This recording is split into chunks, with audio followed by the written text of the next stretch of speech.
Juicio de residencia. Capítulo 191. Cómo en este instante llegó al puerto de San Juan de Ulúa con 3 navíos, el licenciado Luis Ponce de León, que vino a tomar residencia a Cortés, y lo que sobre ello pasó, hay necesidad de volver algo atrás para que bien se entienda lo que agora diré.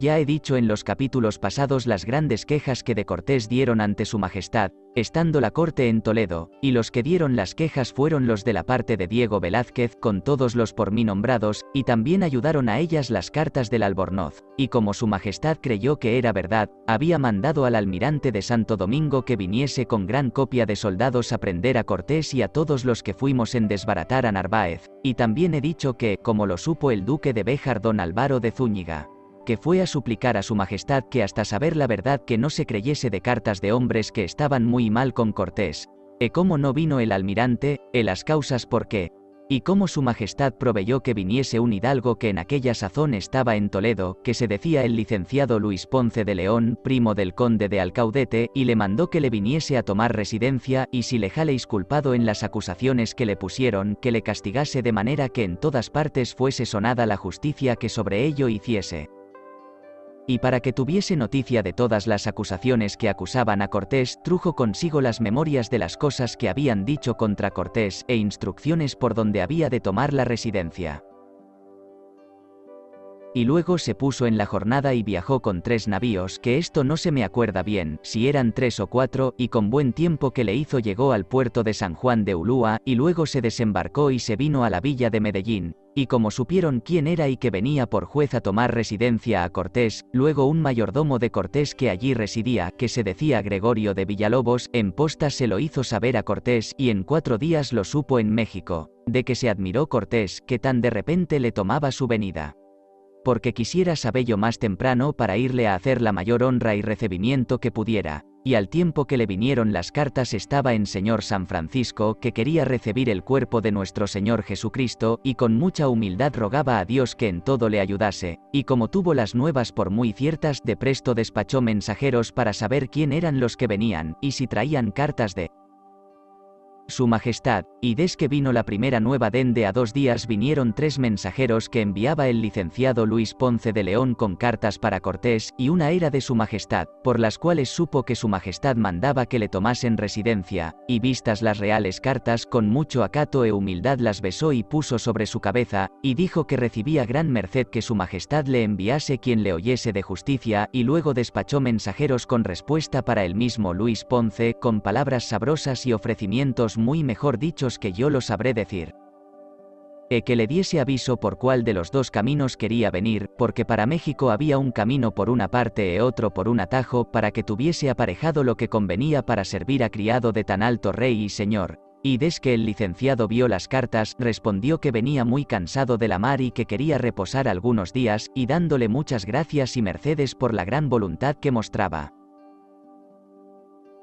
Pues como algunos vecinos de aquella villa que eran enemigos de Cortés, y otros de los que trujo Cortés consigo de lo de Honduras que no estaban bien con él, que fueron de los que hubo desterrado de Pánuco, y por cartas que luego le escribieron a Luis Ponce, de México, otros contrarios de Cortés, le dijeron que Cortés quería hacer justicia del factor y veedor antes que llegase a México el licenciado, y más le dijeron, que mirase bien por su persona, que si Cortés le escribió con tantos ofrecimientos,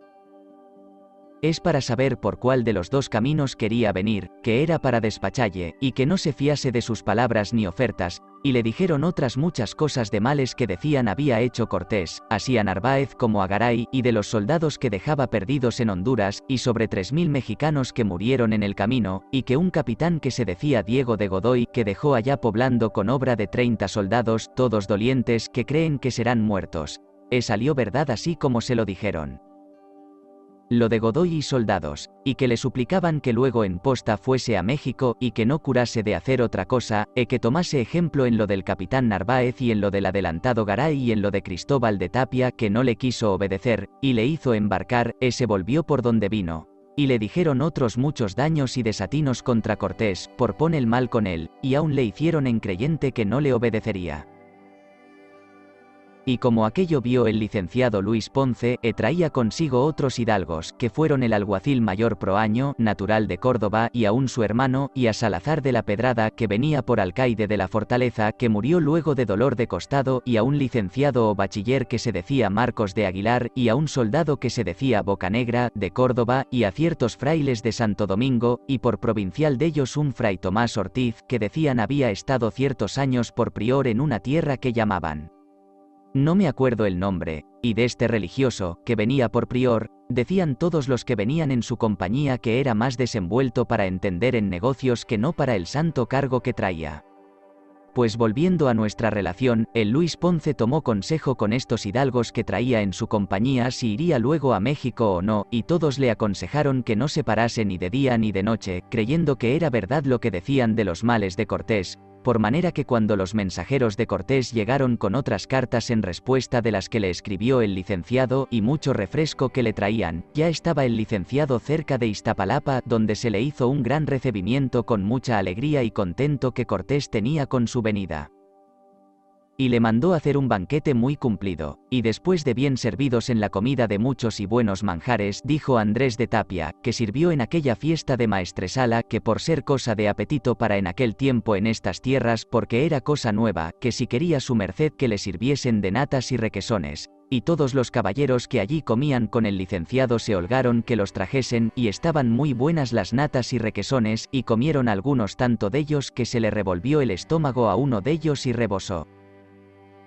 Y este porque comió demasiado de ellos, y otros no tuvieron ningún sentimiento de les haber hecho mal ni daño en el estómago. Y entonces dijo aquel religioso que venía por prior o provincial, que se decía fray Tomás Ortiz, que las natas y requesones venían revueltas con rejalgar, y que él no las quiso comer por aquel temor. Y otros que allí comieron dijeron que vieron comer al fraile dellas hasta hartarse, y había dicho que estaban muy buenas. Y por haber servido de maestresala el Tapia, sospecharon lo que nunca por el pensamiento le pasó. Y volvamos a nuestra relación, que en este recibimiento de Iztapalapa no se halló Cortés, que en México se quedó. Más fama hubo echadiza muy secretamente que enviaba a Luis Ponce un buen presente de tejuelos y barras de oro. Esto no lo sé bien ni lo afirmo. Otros dijeron que nunca tal pasó. Pues como Iztapalapa está 2 leguas de México, y tenía puestos hombres para que le avisasen a qué hora venía a México para salirle a recibir, fue Cortés con toda la caballería que en México había, en que iban el mismo Cortés y Gonzalo de Sandoval, y el tesorero Alonso de Estrada y el contador, y todo el cabildo de México y los conquistadores, y Jorge de Alvarado y Gómez de Alvarado, porque Pedro de Alvarado en aquella sazón no estaba en México, sino en Guatemala, que había ido en busca de Cortés y de nosotros. Y salieron otros muchos caballeros que nuevamente habían venido de Castilla, y cuando encontraron a Luis Ponce en la calzada se hicieron grandes acatos entre él y Cortés, y el licenciado Luis Ponce en todo pareció muy bien mirado, que se hizo muy de rogar sobre que Cortés le dio la mano derecha y él no la quería tomar, y estuvieron en cortesías hasta que la tomó, y como entraron en la ciudad, el licenciado iba admirado de la gran fortaleza que en ella había y de las muchas ciudades y poblaciones que había visto en la laguna. Y decía que tenía por cierto no haber habido capitán en el universo que con tan pocos soldados hubiese ganado tantas tierras ni haber tomado tan fuerte ciudad. Yendo hablando en esto, se fueron derechos al monasterio de San Francisco, a donde les dijeron misa, y después de acabada la misa, Cortés dijo al licenciado Luis Ponce que presentase las reales provisiones y entendiese en hacer lo que su majestad le mandaba, porque él tenía que pedir justicia contra el factor y veedor, y respondió que se quedase para otro día. Y de allí le llevó Cortés, acompañado de toda la caballería que le había salido a recibir, a aposentar en sus palacios donde le tenían todo entapizado y una muy solene comida, y servida con tantas vajillas de oro y plata, y con tal concierto, que el mismo Luis Ponce dijo secretamente al alguacil mayor Proaño y a un Bocanegra que ciertamente que parecía que Cortés en todos los cumplimientos y en sus palabras y obras que era de muchos años atrás gran señor. Y dejaré de hablar de estas loas, pues no hacen a nuestra relación, y diré que otro día fueron a la iglesia mayor, y después de dicha misa, mandó que el cabildo de aquella ciudad estuviese presente, y los oficiales de la Real Hacienda y los capitanes y conquistadores de México, Y cuando a todos los vio juntos, delante de 2 escribanos, y el uno era de los del cabildo y el otro que Luis Ponce traía consigo, presentó sus reales provisiones, y Cortés con mucho acato las besó y puso sobre su cabeza, e dijo que las obedecía como mandamiento e cartas de su rey y señor. Él las cumpliría pecho por tierra. Y así lo hicieron todos los caballeros conquistadores y cabildo y oficiales de la Real Hacienda de su Majestad. Y después que esto fue hecho, tomó el licenciado las varas de la justicia al alcalde mayor y alcaldes ordinarios, y de la hermandad y alguaciles, y como las tuvo en su poder, se las volvió a dar, y dijo a Cortés: Señor capitán, esta gobernación de vuesa merced me manda su majestad que tome en mí, no porque deja de ser merecedor de otros muchos y mayores cargos. Mas hemos de hacer lo que nuestro rey y señor nos manda. Y Cortés con mucho acato le dio gracias por ello, y dijo que él siempre está presto para lo que en servicio de su majestad le fuese mandado, lo cual vería muy presto, y conocería cuán lealmente había servido a nuestro rey y señor, por las informaciones y residencia que de él tomaría, y conocería las malicias de algunas personas que ya le habrán a él ido con consejos y cartas llenas de malicias, y el licenciado respondió que a donde hay hombres buenos también hay otros que no son tales.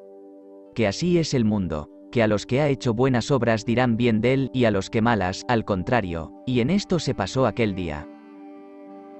Otro día, después de haber oído misa, que se le dijo en los mismos palacios donde posaba el licenciado, con mucha acato envió con un caballero a que llamase a Cortés, estando delante el fray Tomás Ortiz, que venía por prior, sin haber otras personas delante, sino todos 3 en secreto, con mucho acato le dijo el licenciado Luis Ponce: Señor capitán, sabrá vuesa merced que su majestad me mandó y encargó que a todos los conquistadores que pasaron desde la isla de Cuba que se hallaron en ganar estas tierras y ciudad,